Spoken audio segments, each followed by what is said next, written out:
فأما الذين في قلوبهم زيغ فيتبعون ما تشابه منه ابتغاء الفتنة وابتغاء تأويله وما يعلم تأويله إلا الله والراسخون في العلم يقولون آمنا به كل من عند ربنا وما يذكر إلا أولو الألباب ربنا لا تزغ قلوبنا بعد إذ هديتنا وهب لنا من لدنك رحمة إنك أنت الوهاب ربنا إنك جامع الناس ليوم لا ريب فيه إن الله لا يخلف الميعاد. سورت آل عمران مدنی سورت ہے. مصحف میں ترتیب کے اعتبار سے 3 نمبر سورت ہے. نزول کے اعتبار سے 89 نمبر سورت ہے. یہ لمبی صورتوں میں سے ہے. اس کی 200 آیات ہیں. اس صورت میں خاندان آل عمران کا ذکر کیا گیا ہے، جو کہ عمران جو ہیں مریم علیہ السلام کے والد ہیں. اسی نسبت سے اس صورت کا نام آل عمران ہے. اس کو الزہرا بھی کہتے ہیں. البقرہ اور آل عمران کو ملا کر زہراوین بھی بولا جاتا ہے. سورت البقرہ کے ساتھ ساتھ یہ سورت بھی اللہ کا راستہ اختیار کرنے والوں کو روشنی مہیا کرتی ہے، اور اس سورت کا مرکزی نقطہ اللہ کے دین پر ثابت قدمی اختیار کرنا ہے، استقامت اختیار کرنا ہے. بسم اللہ الرحمن الرحیم. اللہ کے سوا، اللہ، اس کے سوا کوئی معبود نہیں. وہ ہمیشہ سے زندہ، سب کو قائم رکھنے والا ہے. اس نے آپ پر حق کے ساتھ کتاب نازل کی جو ان کی تصدیق کرنے والی ہے جو اس سے پہلے تھیں، اور اسی نے تورات اور انجیل نازل کی اس سے پہلے لوگوں کی ہدایت کے لیے، اور اسی نے فرقان یعنی قرآن نازل کیا. یقیناً جن لوگوں نے اللہ کی آیات کا انکار کیا ان کے لیے سخت عذاب ہے، اور اللہ بہت زبردست ہے، انتقام لینے والا ہے. بے شک کوئی چیز اللہ سے چھپی ہوئی نہیں، نہ زمین میں اور نہ آسمان میں. جب اللہ سے کوئی چیز چھپی ہوئی نہیں تو پھر کیا کہیں کوئی جگہ ہے اللہ کی نافرمانی کرنے کی کہ اس جگہ جا کر چھپ کر اللہ سے غلط کام کر لیں؟ لہٰذا نیکی کرنے اور برائی سے بچنے میں اپنی ذات کی تربیت کی ضرورت ہے، کیونکہ اللہ سے کچھ بھی پوشیدہ نہیں ہے. اس کو سب معلوم ہے کہ کون کہاں کس وقت کیا کرتا ہے، اطاعت کا کام کرتا ہے یا نافرمانی کا کام کرتا ہے. تو ہر جگہ اللہ سے ڈرتے رہنا چاہیے. وہی ہے جو رحموں میں تمہاری صورت بناتا ہے، یعنی ماں کے پیٹ میں، جس طرح وہ چاہتا ہے. سب کی شکل و صورت اللہ تعالیٰ کے اپنے پسند کے ڈیزائن کے مطابق ہے. لہٰذا کسی کی شکل پر کبھی بھی انگلی نہیں اٹھانی چاہیے، اعتراض نہیں کرنا چاہیے، نقص نہیں نکالنے چاہیے کسی رنگ پر، کسی شکل پر، کہ اس کا ناک ایسا ہے، اس کا کلر ایسا ہے، اس کے آنکھیں ایسی ہیں. جس کو بھی دیکھیں اللہ سبحانہ تعالیٰ کی تسبیح بیان کریں کہ اللہ کا بنایا ہوا ہے. وہی ہے جو رحموں میں تمہاری صورت بناتا ہے جس طرح وہ چاہتا ہے. اس کے سوا کوئی معبود نہیں، بہت زبردست خوب حکمت والا ہے. وہی ہے جس نے آپ پر کتاب نازل کی جس میں محکم یعنی واضح آیات ہیں جو کتاب کی اصل بنیاد ہیں، اور کچھ دوسری متشابہ ہیں. پس وہ لوگ جن کے دلوں میں ٹیڑھ ہے وہ اس میں فتنہ اور منمانی تعویل کی تلاش میں متشابہ آیات کے پیچھے لگ جاتے ہیں، حالانکہ ان کا حقیقی مطلب اللہ کے سوا کوئی نہیں جانتا. اور جو علم میں پختہ کار ہیں وہ کہتے ہیں ہم ان پر ایمان لائے، سب کچھ ہمارے رب کی طرف سے ہے، اور نصیحت تو صرف عقل والے ہی حاصل کرتے ہیں. تو محکم آیات وہ ہوتی ہیں جن کا مطلب صاف سمجھ میں آتا ہو، ترجمہ پڑھتے ہی بات سمجھ میں آ جاتی ہے، کسی قسم کا کوئی اشتباہ نہیں ہوتا، کوئی دوسرا مطلب اس سے نہیں نکالا جا سکتا. جیسے حلال حرام سے متعلق احکامات ہیں، کچھ چیزوں سے کا حکم دیا گیا، کچھ سے روکا گیا. لیکن متشابہ آیات وہ ہوتی ہیں جن کا مفہوم انسانی ذہن کی دسترس سے بالا ہوتا ہے. انسان کی عقل چونکہ محدود ہے اور کائنات اور اس کے حقائق لامحدود ہیں، لہٰذا کچھ چیزیں انسان کی سمجھ میں آتی ہیں، کچھ وقت کے ساتھ ساتھ آتی ہیں اور کچھ نہیں بھی آتی. لہٰذا جو بات سمجھ نہ آئے تو انسان اپنی لمیٹیشنز کا اعتراف کرے، اپنی محدودیت کا اعتراف کرے کہ یہ میری کمزوری ہے، میری کمی ہے، میں سمجھ نہیں پا رہا. اللہ سبحانہ تعالیٰ کی کوئی بات بھی بے مقصد نہیں ہے. نہ اس نے کائنات میں کوئی چیز بے مقصد بنائی ہے اور نہ اپنی کتاب میں کوئی چیز بے مقصد اتاری ہے. لہذا ہمارا کام کیا ہے کہ قرآن کے محکم حصوں پر عمل کرتے جائیں اور متشابہات پر ایمان رکھیں کہ یہ سب اللہ کی طرف سے ہے. متشابہات سے دلیل نہ لیں، کیونکہ ایسا کرنے والے دراصل کجی کے رستے پہ یعنی ٹیڑھے رستے پہ چلنا چاہتے ہیں. واضح دلیل کو چھوڑ کر متشابہ آیت سے کوئی مطلب نکالنا اور اس طریقے کو اختیار کر لینا، یہ انسان کی ہدایت پر ہونے کی دلیل نہیں ہے. اور اہل ایمان کیا دعا کرتے ہیں؟ اے ہمارے رب، ہدایت دینے کے بعد ہمارے دلوں کو ٹیڑھا نہ کر اور ہمیں اپنے پاس سے رحمت عطا فرما، بے شک تو ہی بہت عطا کرنے والا ہے. تو یہاں پر آپ دیکھیے کہ جو علم میں راسخ ہوتے ہیں وہ اللہ سبحانہ وتعالیٰ سے ہدایت کی دعا ہدایت کے ساتھ ساتھ ہدایت سے پیچھے ہٹنے یا ہدایت سے پھسل جانے کی دعا سے بچنے کی دعا کرتے ہیں. کیونکہ جس طرح راستے کی پھسلن ہوتی ہے نا، ایسی ہی عقل کی پھسلن بھی ہوتی ہے. اور عقل کی پھسلن کیا ہوتی ہے کہ انسان کسی چیز کو صحیح رخ سے نہ دیکھے اور اس رخ سے دیکھے جس سے دیکھنا چاہتا ہے اور اس کی کوئی تعویل کر لے، یعنی صحیح رائے قائم نہ کرے اور غلط فہمیوں میں پڑ جائے، کنفیوژن میں پڑ جائے. اور راسخ فی العلم کون ہوتا ہے؟ جو گمراہی سے کجراہی سے ڈرے اور اللہ سے ثابت قدمی کا سوال کرے، دعا کرے. کیونکہ راسخون فی العلم وہ ہوتے ہیں جن کی ساری کوششیں علم حاصل کرنے کی اور سکھانے کی، علم لینے اور دینے کی آخرت کے لیے ہوتی ہیں، آخرت کی خاطر ہوتی ہیں، آخرت میں نجات پانے کے لیے ہوتی ہیں. اور یہاں ان آیات سے یہ بھی پتہ چلتا ہے کہ صرف ہدایت مل جانا ہی کافی نہیں، صرف قرآن پڑھ لینا ہی کافی نہیں، بلکہ اس پر ثابت قدمی نہایت ضروری ہے. اور ہدایت اور حق پر ثابت قدم رہنے کے لیے کوششوں کے علاوہ انسان کو کثرت سے دعا بھی مانگنی چاہیے، کیونکہ وہ اللہ ہی کے ہاتھ میں ہے. اے ہمارے رب، یقیناً تو سب لوگوں کو ایسے دن میں جمع کرنے والا ہے جس کے آنے میں کوئی شک نہیں. بے شک اللہ وعدہ کی خلاف ورزی نہیں کرتا، یعنی قیامت کا دن آ کر رہے گا، لہذا اس کی تیاری رکھنی چاہیے اور ہر وہ چیز چھوڑ دینی چاہیے، ہر قیمت پہ چھوڑ دینی چاہیے جو وہاں کے لیے نقصان دہ ہو سکتی ہے، چاہے وہ سوچ ہو، چاہے وہ قول ہو، چاہے وہ کوئی عمل ہو، چاہے وہ مال کمانے کا کوئی ذریعہ ہو. انسان کو ہمیشہ وہ کام کرنا چاہیے جو اس کی آخرت میں بچت کا ذریعہ بنے، نہ کہ عذاب کا ذریعہ. نیکسٹ.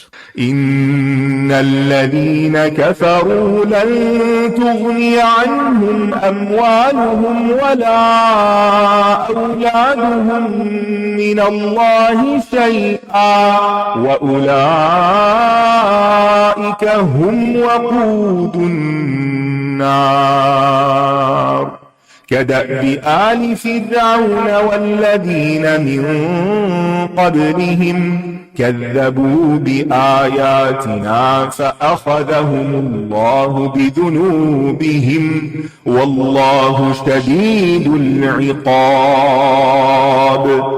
قل للذين كفروا ستغلبون وتحشرون إلى جهنم وبئس المهاد.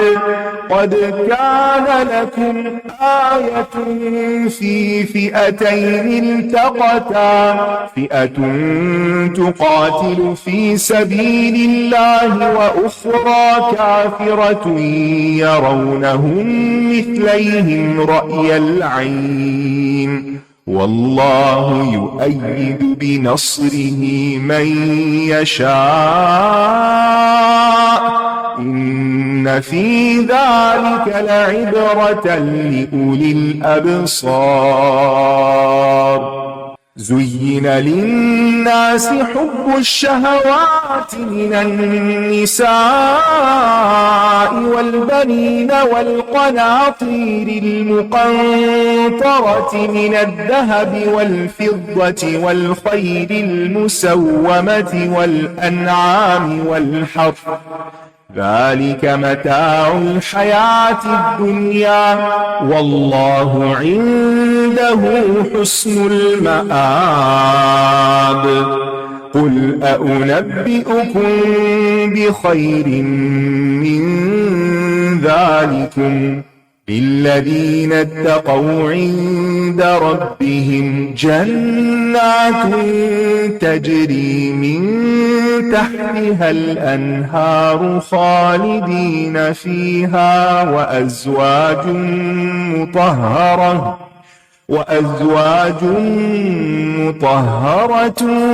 ورضوان من الله والله بصير بالعباد الذين يقولون ربنا إننا آمنا فاغفر لنا ذنوبنا وقنا عذاب النار الصابرين والصادقين والقانتين والمنفقين والمستغفرين بالأسحار شهد الله أنه لا إله إلا هو والملائكة وأولو العلم قائما بالقسط لا إله إلا هو العزيز الحكيم إن الدين عند الله الإسلام وما اختلف الذين أوتوا الكتاب إلا من بعد ما جاءهم العلم بغيا بينهم ومن يكفر بآيات الله فإن الله سريع الحساب فإن حاجوك فقل أسلمت وجهي لله ومن اتبعني وقل للذين أوتوا الكتاب والأميين أأسلمتم فإن أسلموا فقد اهتدوا وإن تولوا فإنما عليك البلاغ والله بصير بالعباد. بے شک جن لوگوں نے کفر کیا ان کے مال اور ان کی اولاد انہیں اللہ کے مقابلے میں ہرگز کام نہ آئیں گے، اور یہی وہ لوگ ہیں جو آگ کا ایندھن ہے. دنیا میں انسان سب سے زیادہ ان دو چیزوں سے محبت کرتا ہے، مال سے اور اولاد سے، اور اسی میں اپنے آپ کو کھپا ڈالتا ہے. لیکن قیامت کے دن یہ بے وفائی کریں گے، کام نہیں آئیں گے، چھڑائیں گے نہیں، بچائیں گے نہیں. یاد رکھیے اگر نعمتیں اللہ کے راستے میں نہیں تو وہ خوشی کا باعث نہیں، خوش قسمتی کا باعث نہیں. اگر انسان کی اپنی مہارتیں اور طاقتیں اور نعمتیں اور جو کچھ اس کو ملا ہے وہ صحیح جگہ پر استعمال نہیں ہو رہا تو ان پر خوش ہونے کا کوئی موقع اور مقام نہیں. کتنے ہی مال اور اولاد ہوں گے جو ان کے مالکوں کو ضرورت کے وقت کچھ بھی فائدہ نہ دیں گے، چاہے وہ کتنی کثرت سے کیوں نہ ہو. لہٰذا ہمیں ایسی چیزوں میں مصروف ہونے کی ضرورت ہے جو آخرت میں فائدہ دیں گی. ان کا حال بھی آل فرعون اور ان لوگوں کی طرح ہے جو ان سے پہلے تھے. آل فرعون بھی بڑے پاورفل تھے، سپر پاور تھی اپنے وقت کی. ان سب نے ہماری آیات کو جھٹلایا تو اللہ نے ان کے گناہوں کی وجہ سے انہیں پکڑ لیا، اور اللہ سخت سزا دینے والا ہے. یعنی دنیا میں ان کو نمونہ عبرت بنا دیا. ایسی تاریخ میں ہمارے لیے سبق ہے کہ دنیاوی مادی ترقی کے باوجود وہ زوال سے نہ بچ سکے، وہ اپنے آپ کو نہ بچا سکے. ان کے باغات اور محلات اور ان کے لشکر ان کے کسی کام نہ آئے. جب دنیا میں کام نہیں آئے تو آخرت میں کہاں کام آئیں گے؟ تو یاد رکھیے اللہ کی نافرمانی دنیا اور آخرت میں مشکلات کا راستہ ہے، یعنی مشکلات کی طرف لے جاتی. فَأَخَذَهُمُ اللَّهُ بِذُنُوبِهِمْ، اللہ گناہوں پر پکڑتا ہے تو اس کی پکڑ سے ڈرنا چاہیے. آپ کفر کرنے والوں سے کہہ دیجئے کہ ان قریب تم بھی مغلوب کیے جاؤ گے. یعنی جو نبی صلی اللہ علیہ وسلم پر ایمان نہیں لا رہے تھے اور آپ کی مخالفت کر رہے تھے، ان کو دھمکی دی جا رہی ہے کہ تم بھی مغلوب ہو جاؤ گے اور جہنم کی طرف اکٹھے کیے جاؤ گے، اور وہ بہت برا ٹھکانہ ہے۔ یقیناً تمہارے لیے ان دو گروہوں میں جو بدر کے دن آمنے سامنے ہوئے عبرت کی ایک نشانی ہے۔ ایک گروہ اللہ کے راستے میں لڑ رہا تھا جبکہ دوسرا گروہ کافر تھا۔ وہ انہیں اپنی آنکھوں سے اپنے سے دگنا دیکھ رہے تھے، اور اللہ اپنی مدد کے ساتھ تائید کرتا ہے جس کی چاہتا ہے۔ بے شک اس میں اہل بصیرت کے لیے بھرپور عبرت ہے۔ یعنی یہ یاد رہے کہ اللہ کی مدد صرف اصحاب بدر کے لیے نہیں تھی، اللہ نے اس سے پہلے بھی ایمان والوں کی مدد کی اور بعد میں بھی کی، اور آئندہ بھی کرتا رہے گا۔ شرط کیا ہے کہ انسان پورے اخلاص کے ساتھ اللہ کی عبادت کرے، اس کی اطاعت کرے اور اسی پر بھروسہ رکھے۔ وہ کسی شاعر نے کہا تھا نا، فضائے بدر پیدا کر فرشتے تیری نصرت کو، اتر سکتے ہیں گردوں سے قطار اندر قطار اب بھی۔ یعنی آج بھی اگر تمہارے اندر ویسا ایمان پیدا ہو جائے تو اللہ کی مدد ضرور آئے گی۔ پھر فرمایا لوگوں کے لیے نفسانی خواہشات کی محبت مزین کر دی گئی ہے، جیسے عورتیں اور بیٹے اور سونے اور چاندی کے جمع کیے گئے خزانے اور نشان زدہ گھوڑے اور مویشی جانور اور کھیتیاں۔ یہ دنیا کی زندگی کا سامان ہے، اور اللہ ہی ہے جس کے پاس اچھا ٹھکانہ ہے، اور اللہ کے پاس اچھا ٹھکانہ ہے۔ یہ جتنی بھی چیزیں ہیں جن میں انسان کے لیے بہت اٹریکشن ہے، یہ سب چیزیں انسان کے لیے امتحان کے پرچے ہیں، آزمائش ہیں۔ ان چیزوں کی محبت فطری طور پر انسان کے دل کے اندر رکھ دی گئی ہے، اسی لیے انسان ان چیزوں کی طرف اٹریکشن محسوس کرتا ہے۔ امتحان کیا ہے کہ ان چیزوں کی محبت میں پھنس کر اللہ اور اس کے دین سے غافل نہیں ہونا، یعنی ان چیزوں کو انجوائے کرو لیکن اللہ سے غافل ہو کر نہیں، اللہ کو بھلا کر نہیں، اللہ کو پیچھے ڈال کر نہیں۔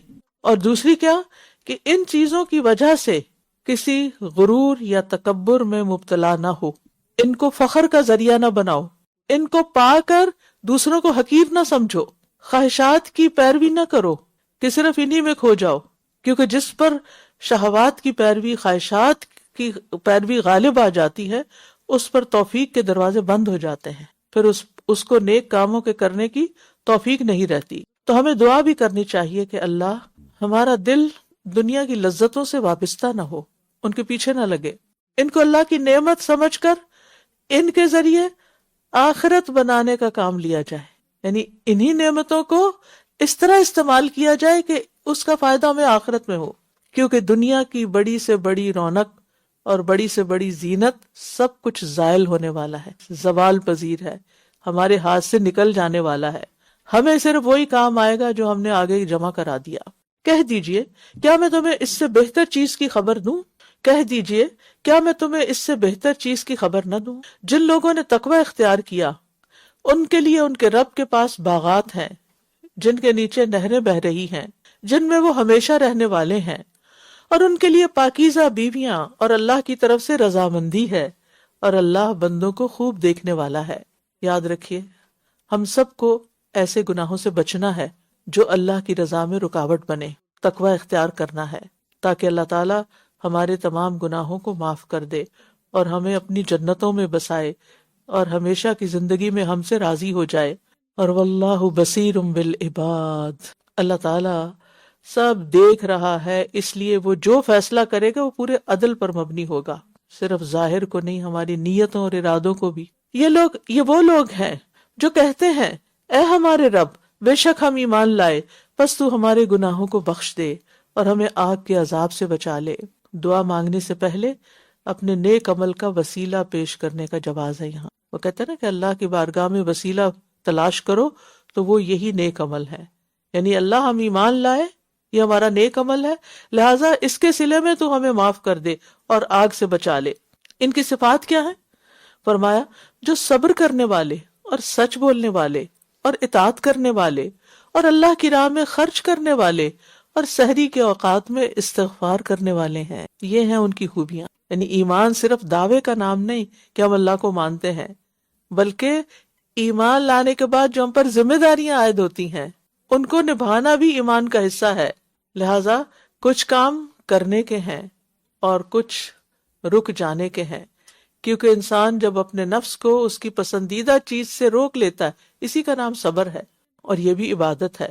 پھر سحری کے وقت استغفار کرنا زیادہ افضل ہے، ورنہ دن بھر بھی کر سکتے ہیں آپ۔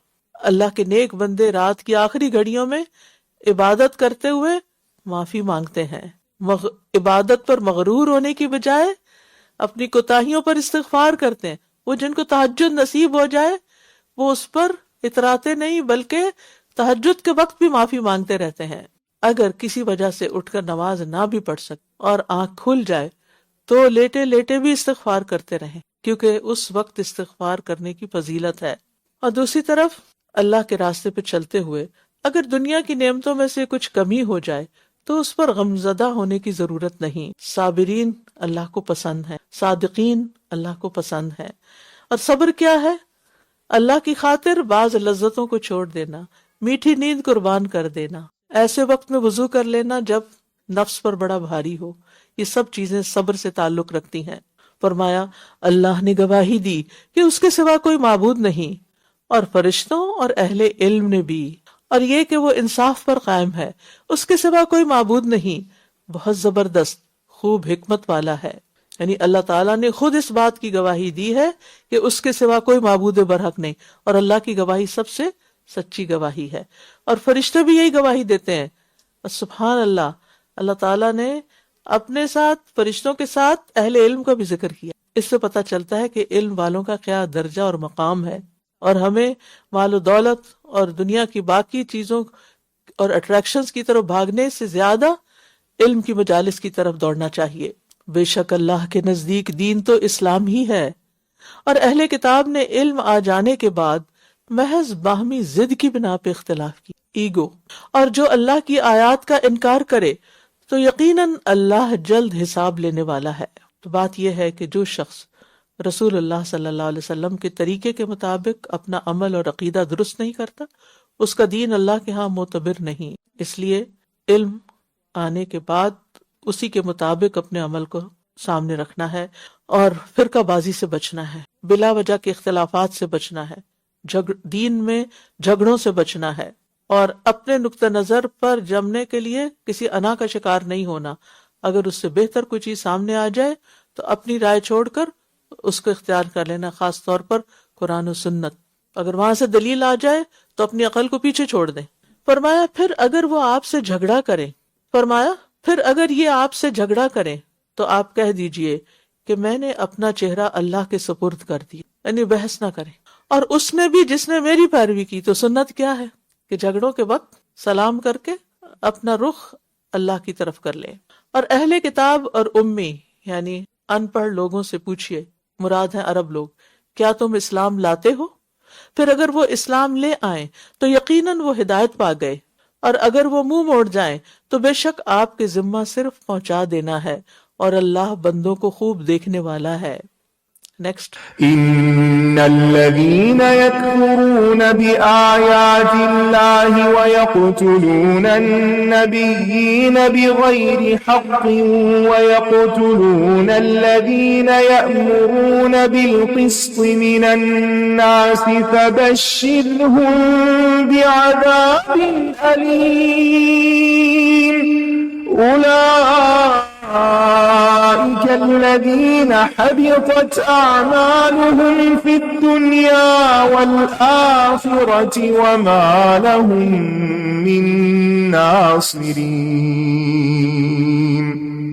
ألم تر إلى الذين أوتوا نصيبا من الكتاب يدعون إلى كتاب الله ليحكم بينهم ثم يتولى فريق منهم وهم معرضون. ذلك بأنهم قالوا لن تمسنا النار إلا أياما معدودات وغرهم في دينهم ما كانوا يفترون.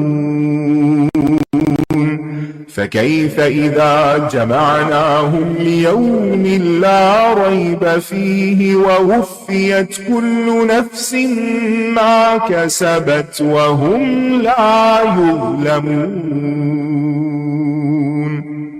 قل اللهم مالك الملك تؤتي الملك من تشاء وتنزع الملك ممن تشاء وتعز من تشاء وتذل من تشاء بيدك الخير إنك على كل شيء قدير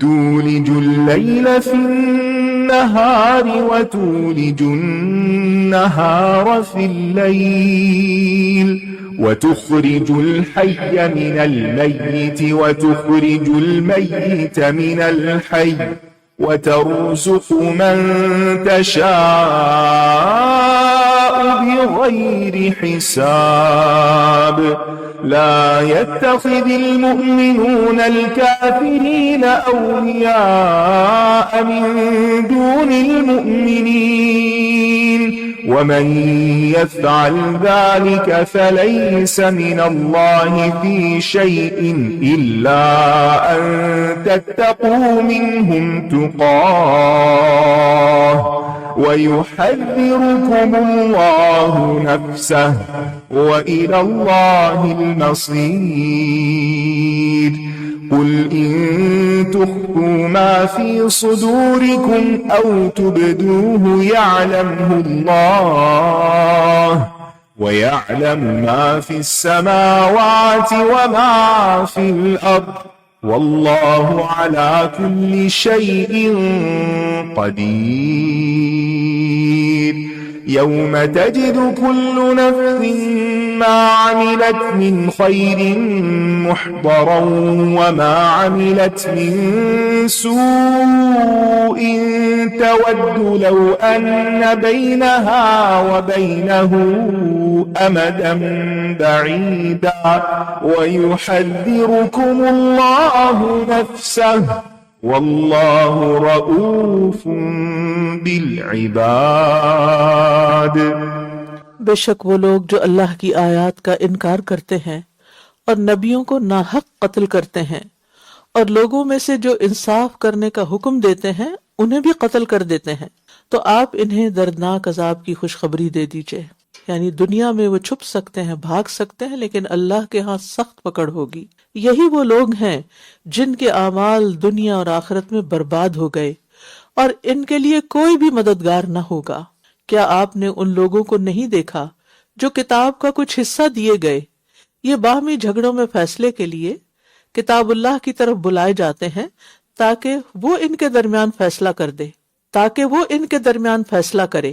پھر ان میں سے ایک گروہ منہ پھیر لیتا ہے اور یہ ہیں ہی روگردانی کرنے والے، یعنی اپنے فیصلے کتاب اللہ سے نہیں کرواتے. یاد رکھیے سب سے سنگین جرم کتاب و سنت کے بالمقابل اپنی خواہشات کو ترجیح دینا ہے. اللہ کی کتاب کچھ کہہ رہی ہے اور ہمارا دل کچھ اور کرنے کو کر رہا ہے. اس کو پیٹھ پیچھے پھینکا، اللہ کے حکم کو اگنور کیا اور جو دل چاہا وہ کیا، اور اسی طرح سنت کو چھوڑ کر بدعات اختیار کر لی. تو ہمیں یہ حق نہیں، کیونکہ دین وہ ہے جو اللہ نے بھیجا ہے، دین وہ نہیں جو ہمارا دل چاہتا کہ ہم کرتے رہیں یا اپنی عقل سے کچھ گھڑ لیں. تو نفس کی پیروی کی وجہ سے، عقل کی پیروی کی وجہ سے اللہ کے حکم کو ریجیکٹ کرنا اور عقل اور نفس کے پیچھے چلنا، یہ سراسر گمراہی ہے. یہ اس وجہ سے ہے کہ یہ کہتے ہیں کہ ہمیں چند گنتی کے دن کے سوا آگ ہرگز نہ چھوئے گی. ہمیں گنتی کے چند دنوں کے سوا آگ ہرگز نہ چھوئے گی. اور انہیں ان کے دین کے بارے میں ان باتوں نے دھوکے میں مبتلا کر رکھا ہے جو یہ خود گھڑتے ہیں. یعنی خود ہی اپنی من پسند باتیں گھڑ لی، اپنے خیالات، اور پھر اس کو دین سمجھ لیا. تو دین پر بہتان لگانا، اس میں بدعات ایجاد کرنا، دین میں بغیر علم کے بات کرنا، یہ ان چیزوں میں سے ہے جو انسان کے دین کو بگاڑ دیتی ہیں، دین کی اصل شکل ہی بدل جاتی ہے.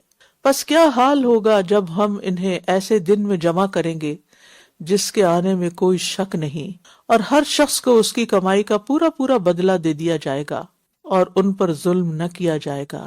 کہہ دیجئے اے اللہ ساری بادشاہت کے مالک، جسے تو چاہتا ہے بادشاہت عطا کرتا ہے، اور جس سے چاہتا ہے بادشاہت چھین لیتا ہے، اور جسے تو چاہتا ہے عزت دیتا ہے، اور جسے تو چاہتا ہے ذلت دیتا ہے۔ ساری بھلائی تیرے ہی ہاتھ میں ہے، بے شک تو ہر چیز پر پوری قدرت رکھنے والا ہے۔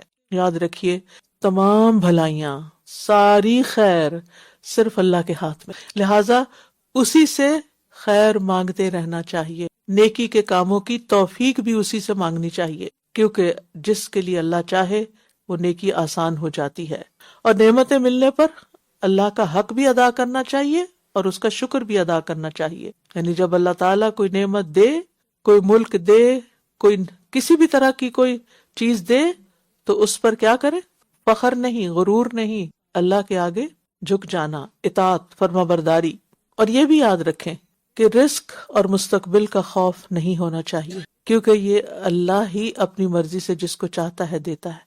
اگر اللہ نے آپ کے لیے کچھ لکھا ہے نا تو کوئی چھین نہیں سکتا۔ کیا آپ دیکھیں نا، تؤتی الملک من تشاء وتنزع الملک من تشاء، تو ملک میں سبھی کچھ آ جاتا ہے نا، جس کو چاہتا ہے دیتا ہے، جسے چاہتا ہے چھین لے، تو گویا سارا اختیار تو اس کے پاس ہے، لہٰذا اسی پر بھروسہ کرنا چاہیے، اسی پہ توکل کرنا چاہیے، اور یہ توکل انسان کو مضبوط کر دیتا ہے۔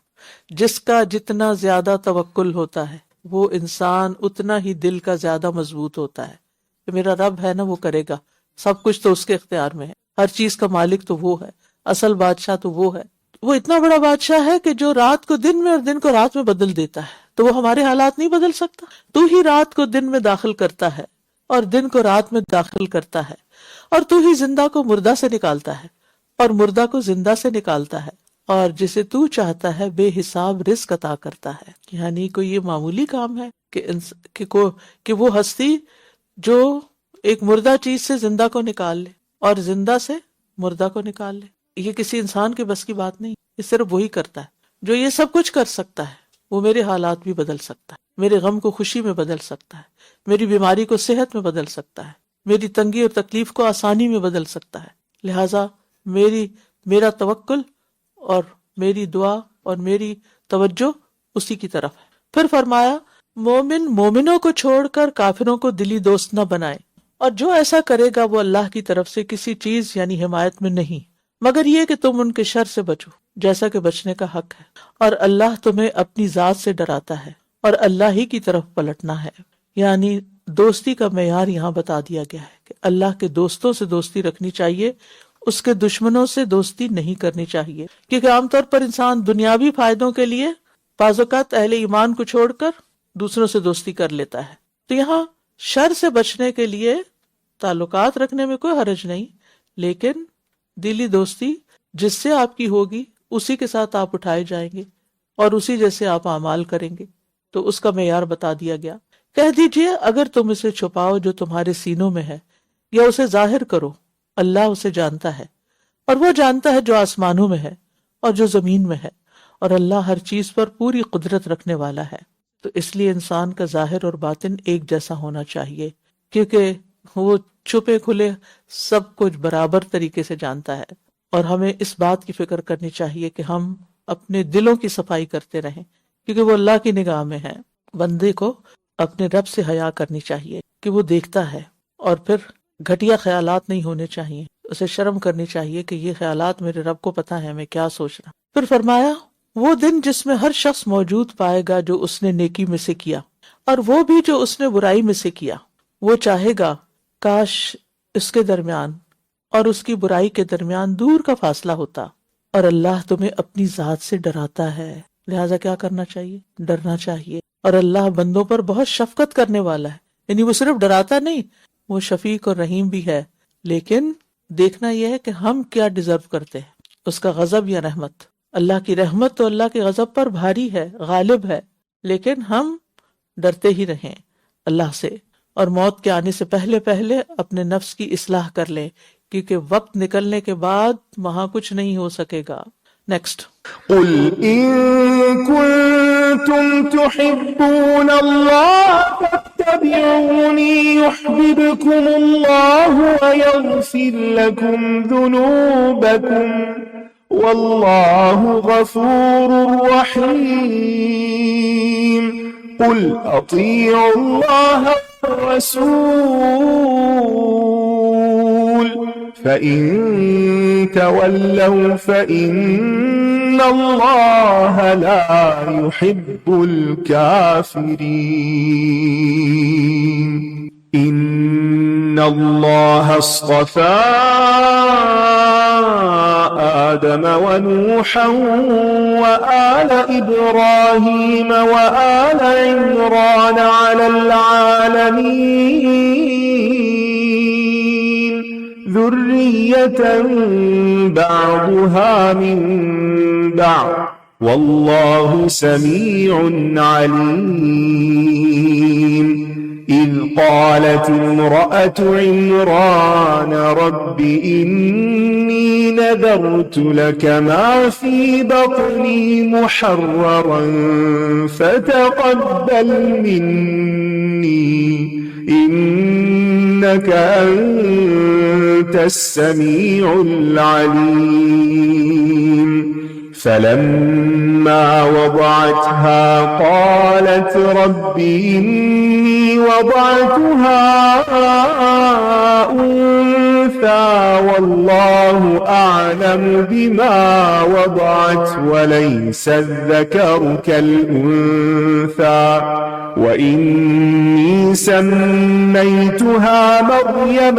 وإني أعيذها بك وذريتها من الشيطان الرجيم فتقبلها ربها بقبول حسن وأنبتها نباتا حسنا وكفلها زكريا كلما دخل عليها زكريا المحراب وجد عندها رزقا قال يا مريم أنى لك هذا قالت هو من عند الله إن الله يرزق من يشاء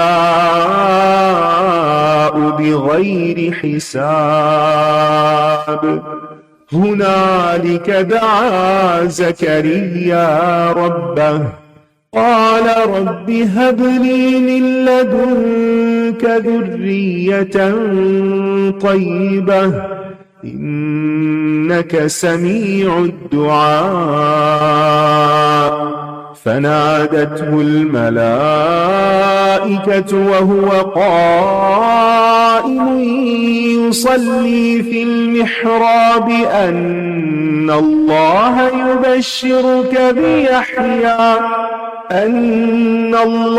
يبشرك بيحيى مصدقا بكلمة من الله وسيدا وحصورا ونبيا من الصالحين قال رب أنى يكون لي غلام وقد بلغني الكبر وامرأتي عاقر قال كذلك الله يفعل ما يشاء قال رب اجعل لي آية قال آيتك ألا تكلم الناس 3 أيام إلا رمزا واذكر ربك كثيرا وسبح بالعشي والإبكار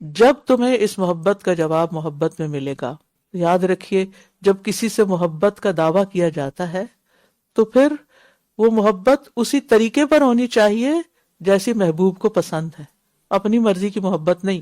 اور اللہ سے محبت صرف زبانی کلامی نہیں ہونی چاہیے بلکہ اپنے قول اور فعل سے اس کا اظہار کرنا چاہیے، اور وہ قول و فعل سنت کے مطابق ہونا چاہیے. خود سے گھڑے ہوئے طریقوں سے اللہ کی محبت حاصل نہیں ہو سکتی.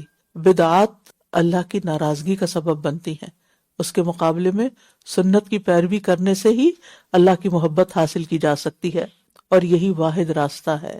فرمایا کہہ دیجئے اللہ اور رسول کی اطاعت کرو، پھر اگر وہ منہ پھیر جائے تو یقیناً اللہ کفر کرنے والوں سے محبت نہیں کرتا. یعنی جیسے قرآن کی باتوں کو ماننا ضروری ہے، ایسے ہی رسول کی بات ماننا بھی ضروری ہے. اللہ اور رسول کی اطاعت کرو، اور اگر منہ پھیرتے ہو تو اللہ کفر کرنے والوں سے محبت نہیں کرتا. یعنی ایسے لوگ اللہ کے محبوب نہیں ہو سکتے.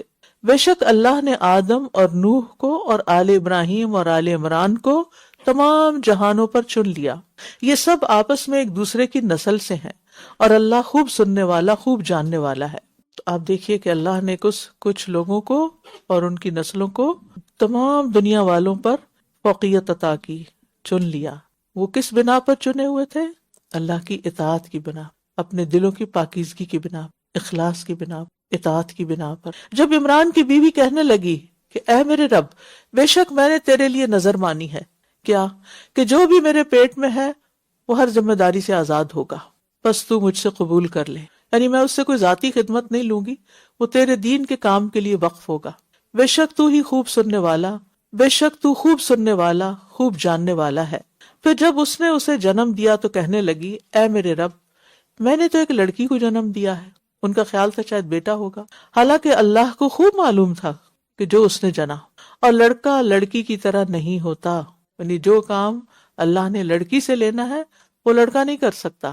اور میں نے اس کا نام مریم رکھا ہے، اور میں اسے اور اس کی اولاد کو شیطان مردود سے تیری پناہ میں دیتی ہوں، تیری حفاظت میں دیتی ہوں، تیرے حوالے کرتی ہوں. تو یاد رکھیے اللہ تعالیٰ نے عورت اور مرد کو ایک ہی جنس سے بنایا ہے، یعنی جنس سے انسان ہے، لیکن دونوں میں فرق ہے، اور یہ فرق کسی وجہ سے رکھا ہے.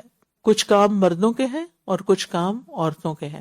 ہم میں سے ہر ایک کو اپنی اپنی ذمہ داریاں پہچاننی چاہیے کہ میرے فرائض کیا ہیں، بحیثیت ایک عورت کے میری ذمہ داری کیا ہے. اگر ہم 100 کام مردوں والے کر لیں تو اللہ کے ہاں کوئی بڑا وزن نہیں رکھتے اگر ہم نے اپنی ذمہ داریاں ادا نہ کی. ہم سے یہ نہیں پوچھا جائے گا کہ تم نے کمائی کیوں نہ کی، لیکن ہم سے یہ ضرور پوچھا جائے گا کہ تم نے اپنی اولاد کی تربیت کیسے کی. اور پھر ان آیات سے بھی پتہ چلتا ہے کہ بچے کی پیدائش کے ساتھ ہی نام رکھا جا سکتا، پہلے سے بھی سوچا جا سکتا ہے. اور پھر ہم سمجھتے ہیں کہ بچوں کو ہم نیک بنا لیں گے، ہم اچھا کر لیں گے، ہم ان کی اچھی تربیت کریں گے. وہ ہم نہیں کرتے، وہ اللہ کرتا ہے. لہٰذا بچوں کو اللہ کے حوالے کریں. جب بھی بچے نافرمانی کریں، دین سے ادھر ادھر ہونے لگے، اللہ سے دعا مانگیں، اور خوب گڑ گڑا کے مانگیں، رو رو کے مانگیں.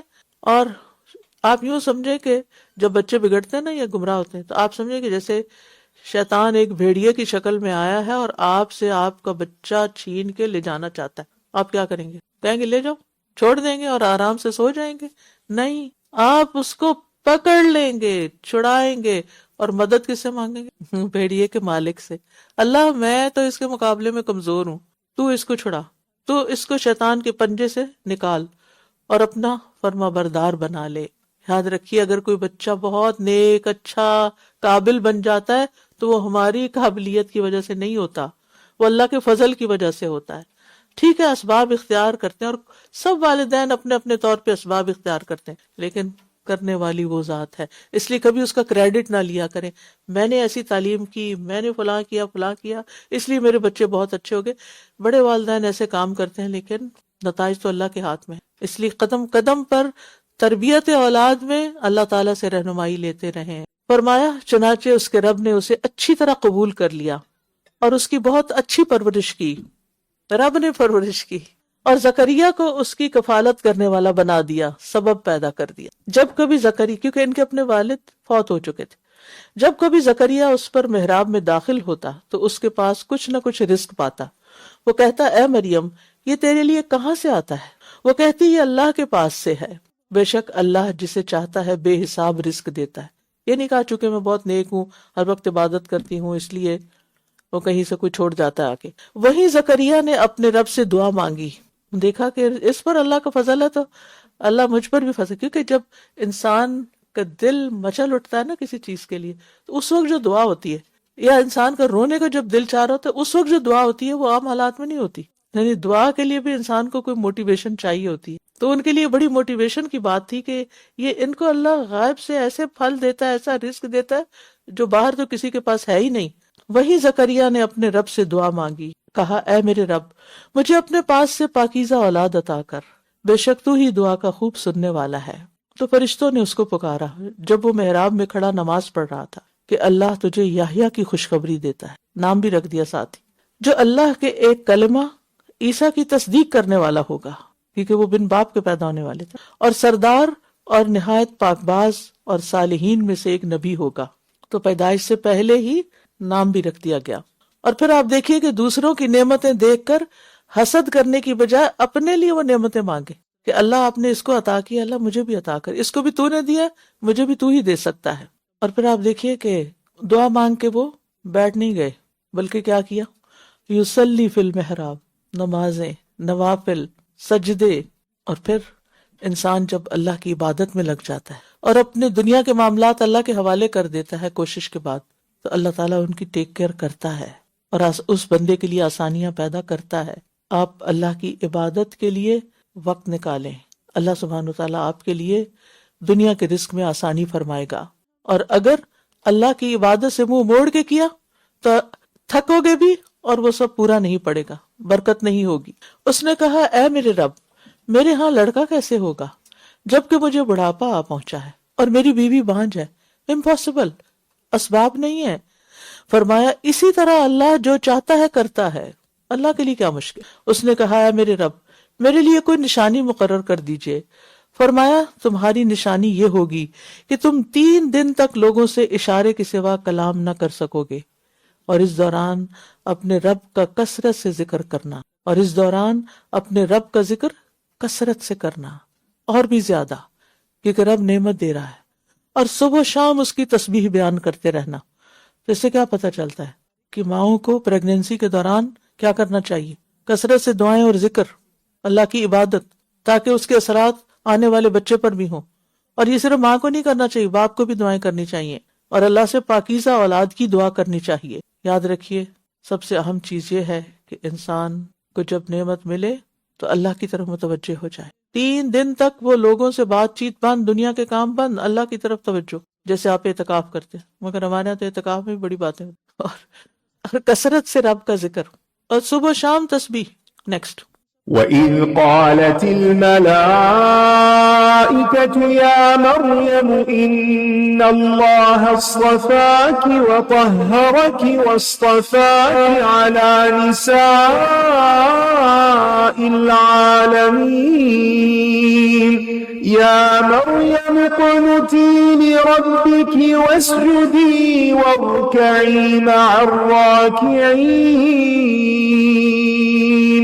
ذلك من أنباء الغيب نوحيه إليك وما كنت لديهم إذ يلقون أقلامهم أيهم يكفل مريم وما كنت لديهم إذ يختصمون إذ قالت الملائكة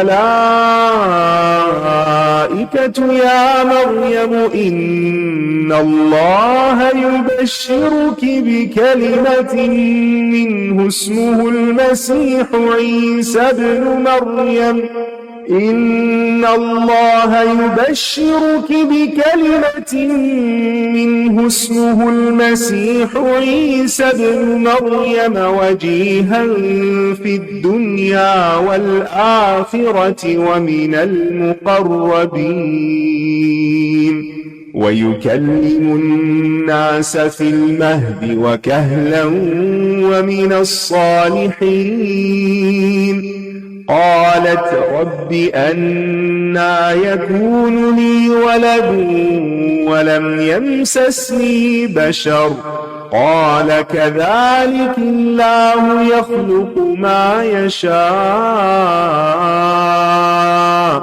إذا قضى أمرا فإنما يقول له كن فيكون ويعلمه الكتاب والحكمة والتوراة والإنجيل ورسولا إلى بني إسرائيل أني قد جئتكم بآية من ربكم أني أخلق لكم من الطين كهيئة الطير فأنفخ فيه فيكون طيرا بإذن الله وأبرئ الأكمه والأبرص وأحيي الموتى بإذن الله وأنبئكم بما تأكلون وما تدخرون في بيوتكم إن في ذلك لآية لكم إن كنتم مؤمنين ومصدقا لما بين يدي من التوراة ولأحل لكم بعض الذي حرم عليكم وجئتكم بآية من ربكم فاتقوا الله وأطيعون إن الله ربي وربكم فاعبدوه هذا صراط مستقيم فلما أحس عيسى منهم الكفر قال من أنصاري إلى الله